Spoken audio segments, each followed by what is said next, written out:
Outside the night was cold and wet, but in the small living room the curtains were closed and the fire burned brightly. Father and son were playing chess. The father, whose ideas about the game involved some very unusual moves, putting his king into such sharp and unnecessary danger that it even brought comment from the white-haired old lady, knitting quietly by the fire. "Listen to the wind," said Mr. White, who, having seen a mistake that could cost him the game after it was too late, was trying to stop his son from seeing it. "I'm listening," said the son, seriously studying the board as he stretched out his hand. "Check." "I should hardly think that he'll come tonight," said his father, with his hand held in the air over the board. "Mate," replied the son. "That's the worst of living so far out," cried Mr. White with sudden and unexpected violence. "Of all the awful out-of-the-way places to live in, this is the worst. Can't walk on the footpath without getting stuck in the mud, and the road's a river.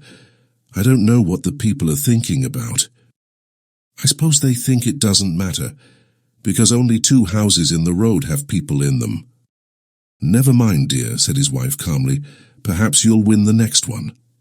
Mr. White looked up sharply, just in time to see a knowing look between mother and son. The words died away on his lips, and he hid a guilty smile in his thin grey beard. "There he is," said Herbert White, as the gate banged shut loudly and heavy footsteps came toward the door. The old man rose quickly, and opening the door was heard telling the new arrival how sorry he was for his recent loss.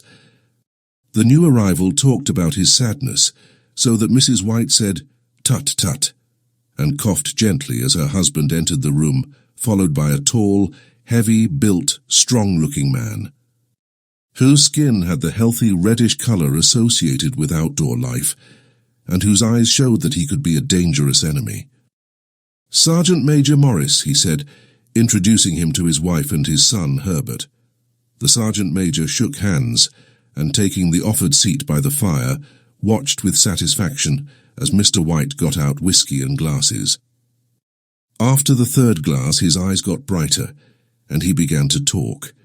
The little family circle listened with growing interest to this visitor from distant parts, as he squared his broad shoulders in the chair and spoke of wild scenes and brave acts, of wars and strange peoples. 21 years of it," said Mr. White, looking at his wife and son. "When he went away he was a thin young man. Now look at him." "He doesn't look to have taken much harm," said Mrs. White politely. "I'd like to go to India myself," said the old man, "just to look around a bit, you know." "Better where you are," said the sergeant major, shaking his head. He put down the empty glass and, sighing softly, shook it again. "I should like to see those old temples and fakirs and the street entertainers," said the old man. "What was that you started telling me the other day about a monkey's paw or something, Morris?" "Nothing," said the soldier quickly. "At least nothing worth hearing." "Monkey's paw?"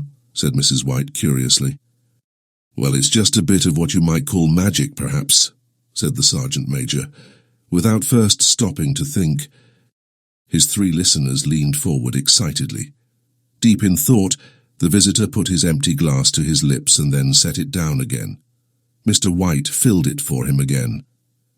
"To look at it," said the sergeant major, feeling about in his pocket, "it's just an ordinary little paw dried to a mummy." He took something out of his pocket and held it out for them. Mrs. White drew back with a look of disgust, but her son, taking it, examined it curiously. "And what is there special about it?" asked Mr. White as he took it from his son, and having examined it, placed it upon the table. "It had a spell put on it by an old fakir," said the sergeant major, "a very holy man. He wanted to show that fate ruled people's lives, and that those who tried to change it would be sorry. He put a spell on it so that 3 different men could each have 3 wishes from it." The way he told the story showed that he truly believed it, and his listeners became aware that their light laughter was out of place and had hurt him a little. "Well, why don't you have 3, sir?" said Herbert cleverly. The soldier looked at him the way that the middle-aged usually look at disrespectful youth. "I have," he said quietly, and his face whitened. "And did you really have the 3 wishes granted?" asked Mrs. White. "I did," said the sergeant major, and his glass tapped against his strong teeth. "And has anybody else wished?" continued the old lady. "The first man had his 3 wishes, yes," was the reply. "I don't know what the first 2 were, but the third was for death.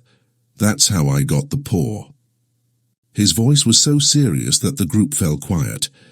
"If you've had your 3 wishes, it's no good to you now then, Morris," said the old man at last. "What do you keep it for?" The soldier shook his head. "Fancy, I suppose," he said slowly. "I did have some idea of selling it, but I don't think I will. It has caused me enough trouble already. Besides, people won't buy. They think it's just a story, some of them. And those who do think anything of it want to try it first and pay me afterward." "If you could have another 3 wishes," said the old man, watching him carefully, "would you have them?"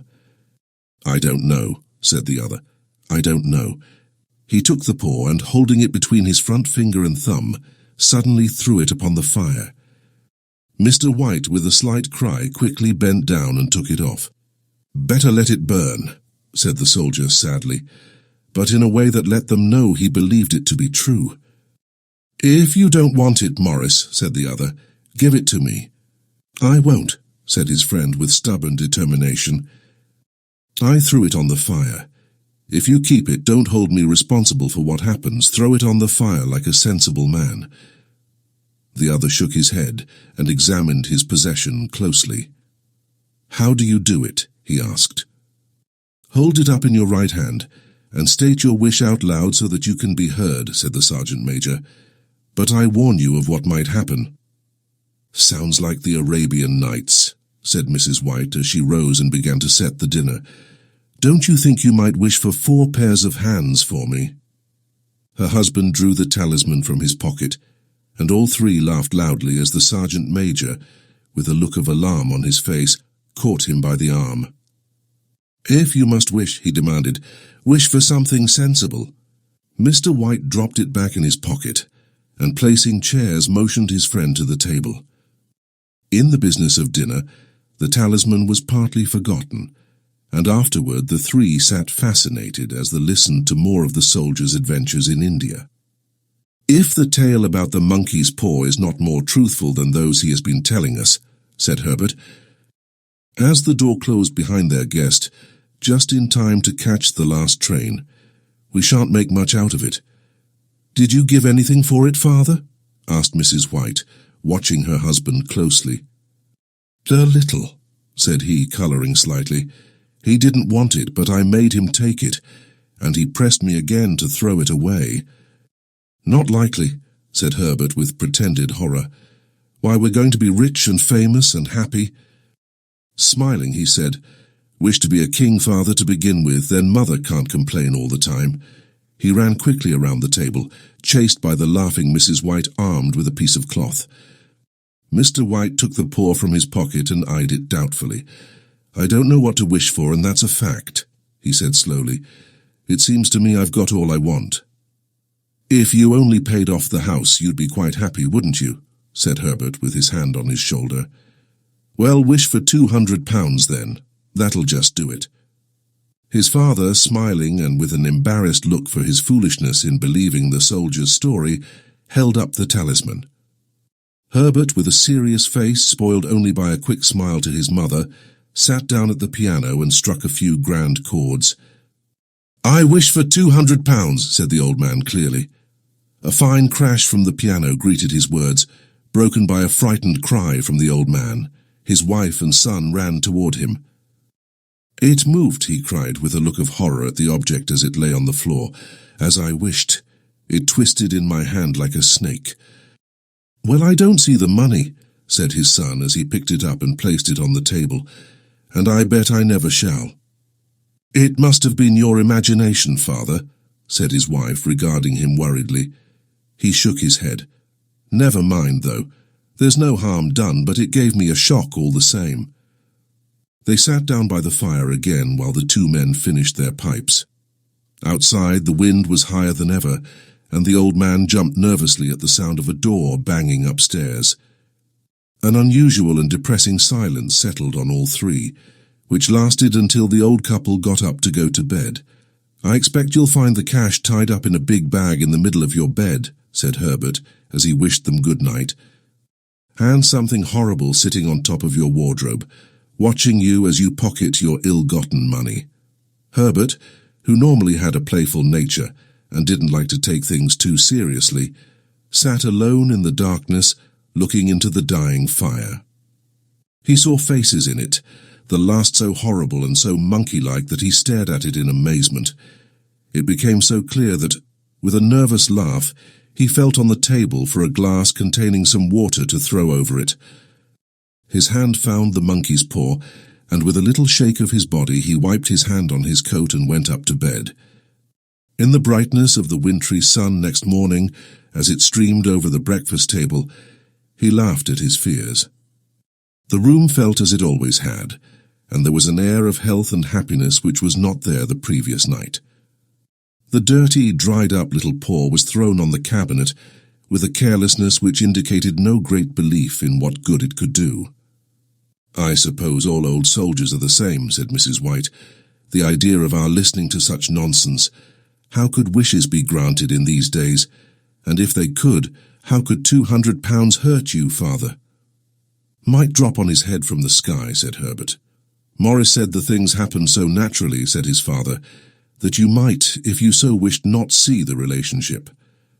"Well, don't break into the money before I come back," said Herbert as he rose from the table to go to work. "I'm afraid it'll turn you into a mean, greedy old man, and we shall have to tell everyone that we don't know you." His mother laughed, and following him to the door watched him go down the road, and returning to the breakfast table, she felt very happy at the expense of her husband's readiness to believe such stories.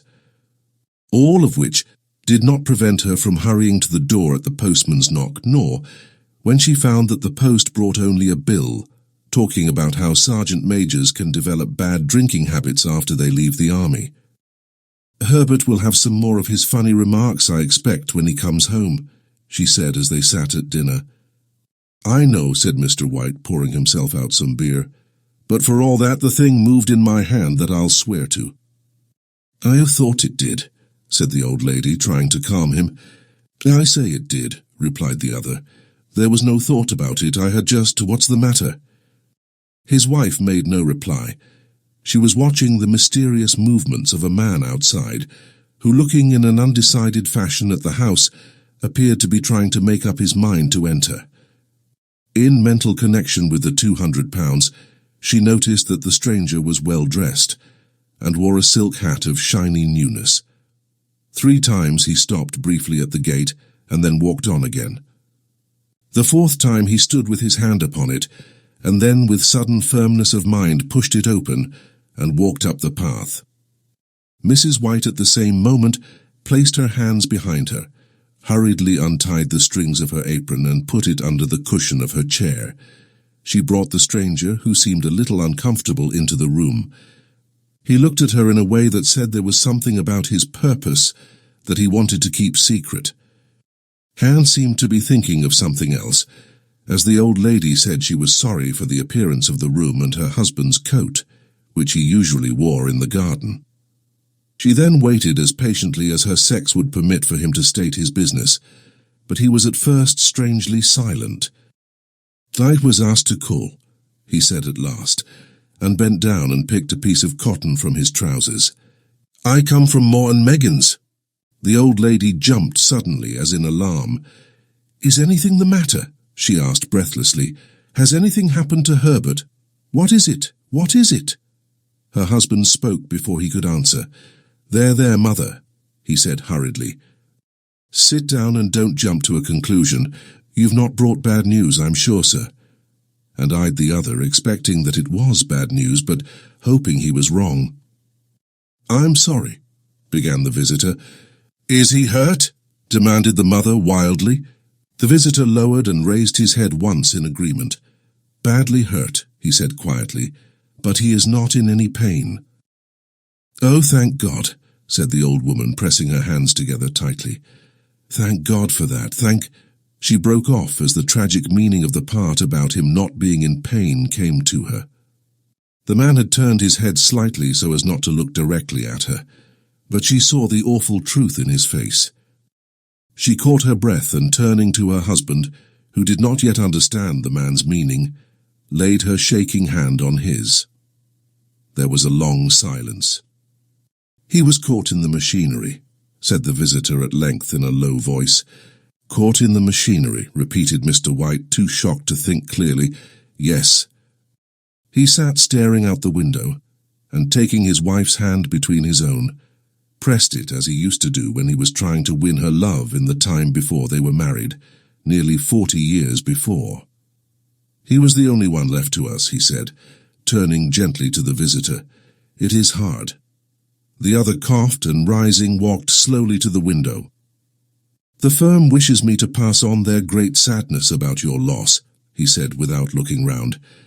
"I ask that you to please understand that I am only their servant, and simply doing what they told me to do." There was no reply. The old woman's face was white, her eyes staring and her breath unheard.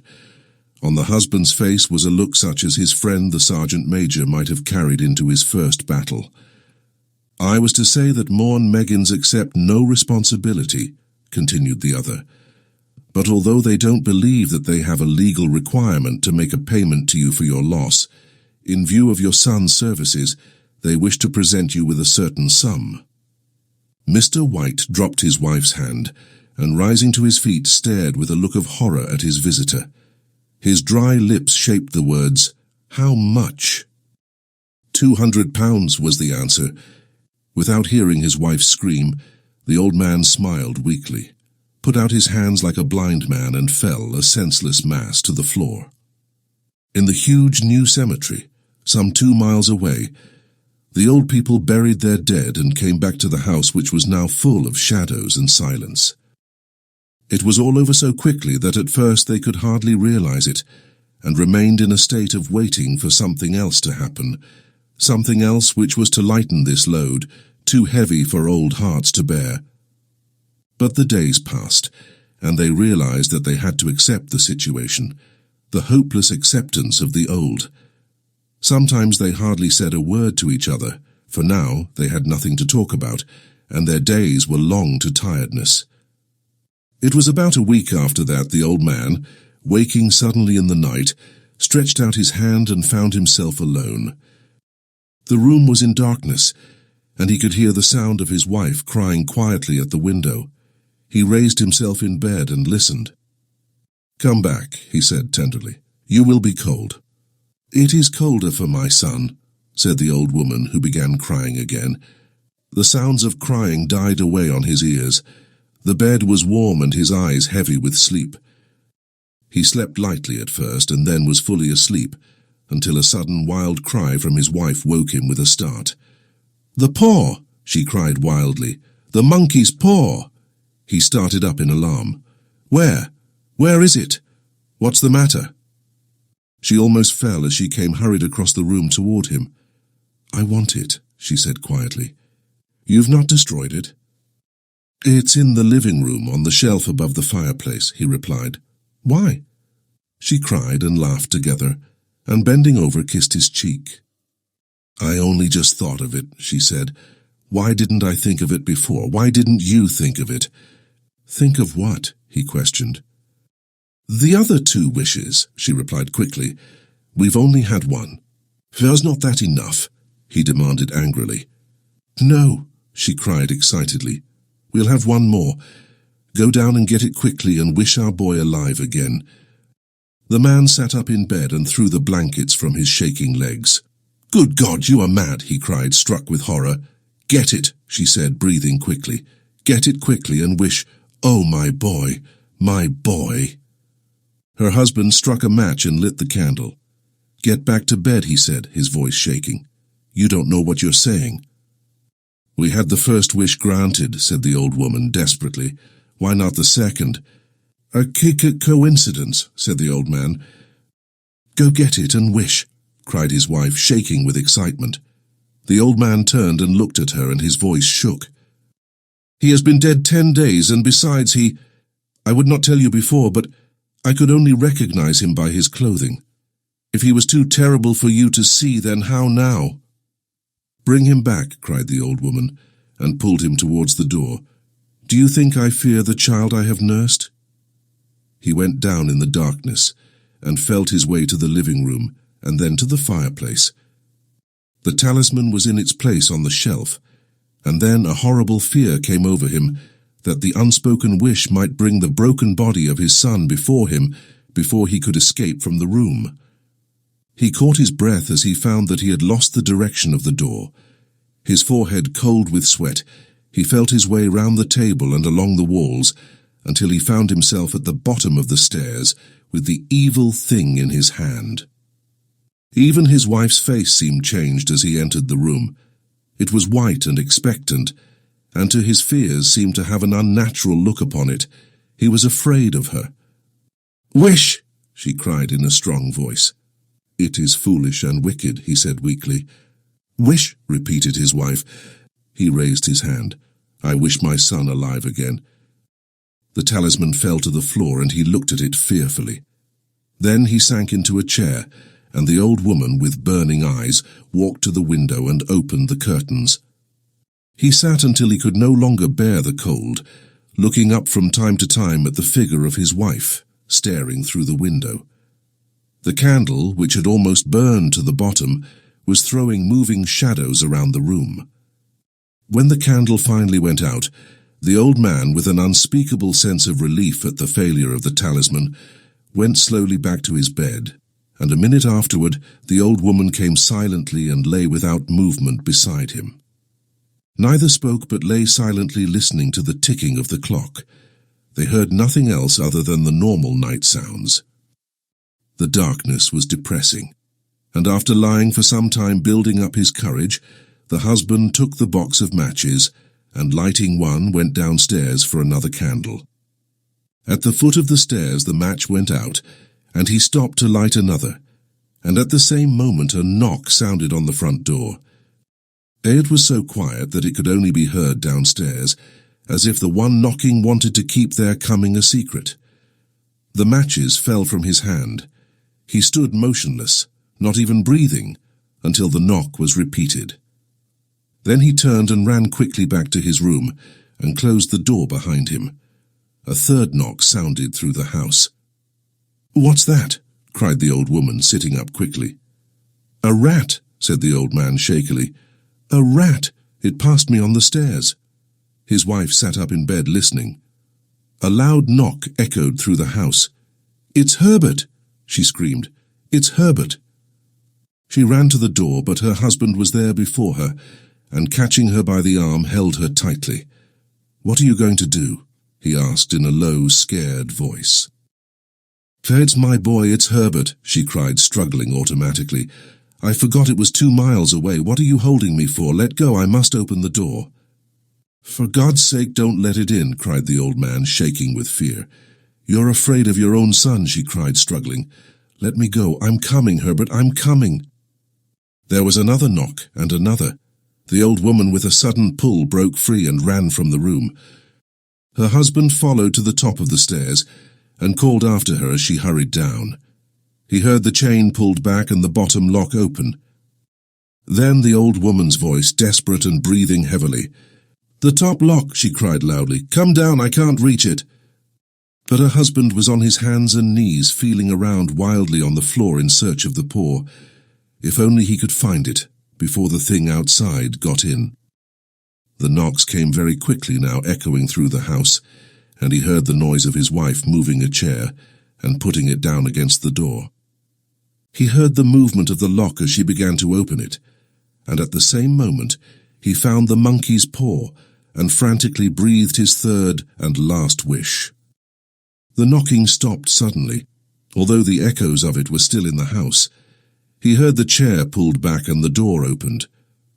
A cold wind blew up the staircase, and a long, loud cry of disappointment and pain from his wife gave him the courage to run down to her side, and then to the gate. The streetlight opposite shone on a quiet and deserted road.